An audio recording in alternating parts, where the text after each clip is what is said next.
Halo, saya Esti Rosa Dalima KE dari Prodi PGSD semester 6 dengan NIM 2020-02019.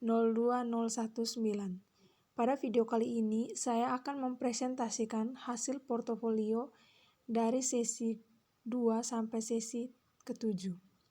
Yang pertama, sesi pertama, analisis terpadu dan pembelajaran tematik. Pembelajaran tematik berarti memadukan materi yang satu dengan materi yang lain.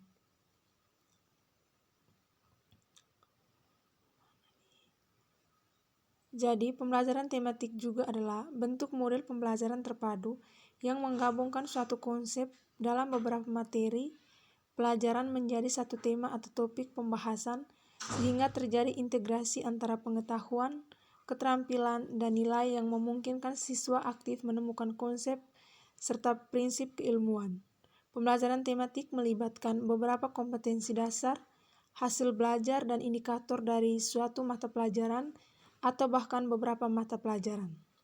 Yang kedua, analisis terpadu berarti memadukan materi yang satu dengan materi yang lain.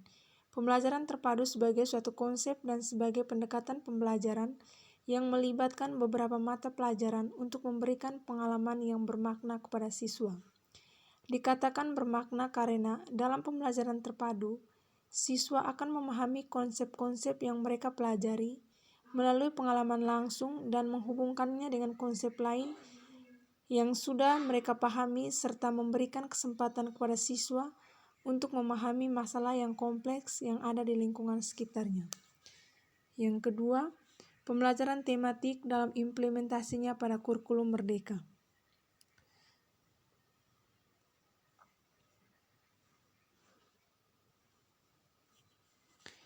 Hasil analisis pembelajaran tematik di SDK Ula Bolo dalam implementasinya pada kurikulum merdeka, yaitu tidak dijalankan tetapi pembelajaran kembali ke mata pelajaran masing-masing. Di SDK Ula Bolo sudah menerapkan kurikulum merdeka pada kelas 1 sampai kelas 6. Untuk kurikulum merdeka, pada proses pembelajarannya siswa lebih kreatif, guru hanya memfasilitas. Dalam kurikulum ini, pembelajaran tidak lagi dilakukan secara tematik. Perbedaan mendasar yaitu penyampaian materi dilakukan per mata pelajaran. Ada juga penggabungan antara ilmu pengetahuan alam dan sosial menjadi mata pelajaran IPAS. Dengan kurikulum ini, peserta didik mampu secara utuh dalam menyerap materi pelajaran. Pembelajaran tematik pada kurikulum merdeka yaitu memiliki tema yang dekat dengan kehidupan peserta didik, serta tema sebagai payung yang menaungi kompetensi-kompetensi dari berbagai mata pelajaran dan berpusat pada siswa dan bersifat fleksibel. Pemisahan antar mata pelajaran tidak terlihat secara jelas. Materi yang diajarkan bersifat relevan dengan kebutuhan siswa, sehingga pembelajaran menjadi lebih bermakna. Hubungan antar kompetensi terlihat jelas di dalam aktivitas yang dilakukan. Ada juga pertanyaan pemantik untuk pembelajaran dengan pendekatan tematik.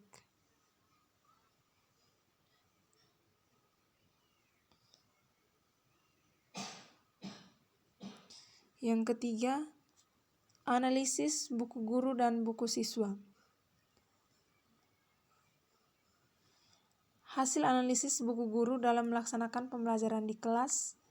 Buku guru berisi langkah-langkah pembelajaran yang didesain sedemikian rupa sehingga dengan kurikulum dalam buku guru terdapat penjelasan tentang metode dan pendekatan pembelajaran yang digunakan dalam proses pembelajaran. Buku siswa adalah buku yang digunakan siswa sebagai panduan dalam aktivitas pembelajaran untuk memudahkan siswa dalam kompetensi tertentu. Buku siswa bukan sekedar sebagai bahan bacaan, tetapi juga digunakan untuk melaksanakan kegiatan-kegiatan dalam proses pembelajaran yang isi bukunya dirancang dan dilengkapi dengan contoh-contoh dan lembar kegiatan dengan tujuan agar siswa dapat terselenggaranya pembelajaran yang kontekstual, yaitu siswa dapat mempelajari pembelajaran yang bermakna serta relevan dalam kehidupan yang nyata yang dialami oleh siswa itu sendiri.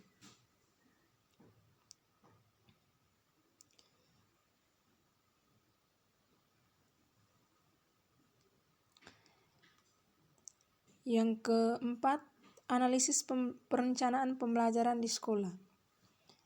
Hasil analisis yang didapatkan dari rencana pembelajaran di sekolah adalah pada rencana pembelajaran, guru membuat tujuan pembelajaran yang akan dicapai peserta didik dalam proses pembelajaran.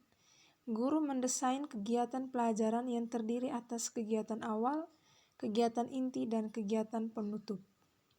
Di dalam kegiatan penutup, guru melakukan tes evaluasi agar guru bisa mengetahui pemahaman anak-anak pada proses pembelajaran berlangsung.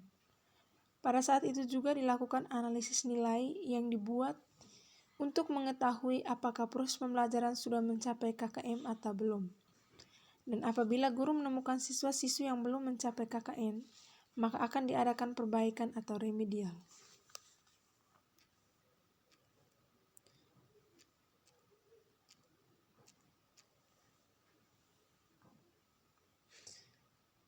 Yang kelima, analisis penilaian pembelajaran di sekolah.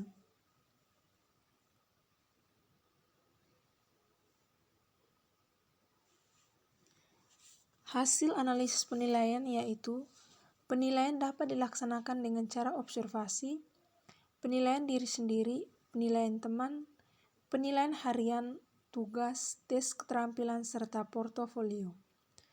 Adapun penilaian formatif yaitu proses penilaian yang dilaksanakan oleh guru di saat proses pembelajaran berlangsung dan fokus kepada peserta didik, seperti bertanya dan memberikan tugas-tugas.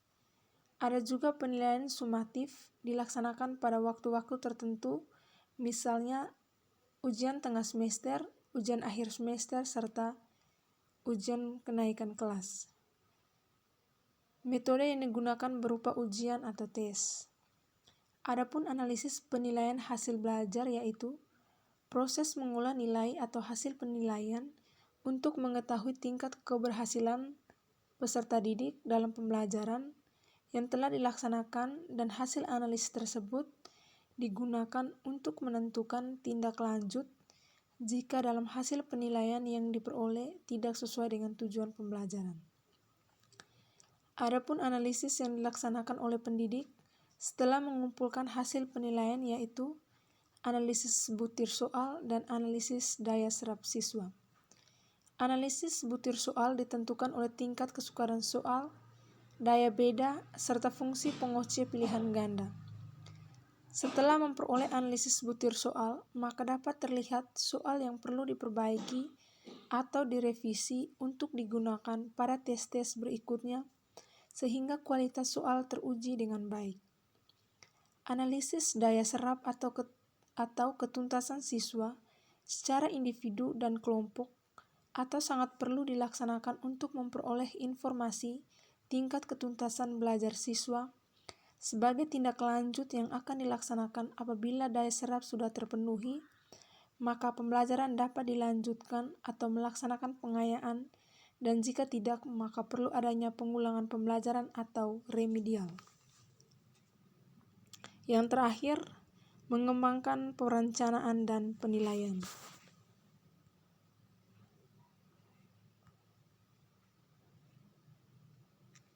Jadi pada sesi yang terakhir ini sudah dilakukan membuat RPP dan penilaian. Sekian dan terima kasih.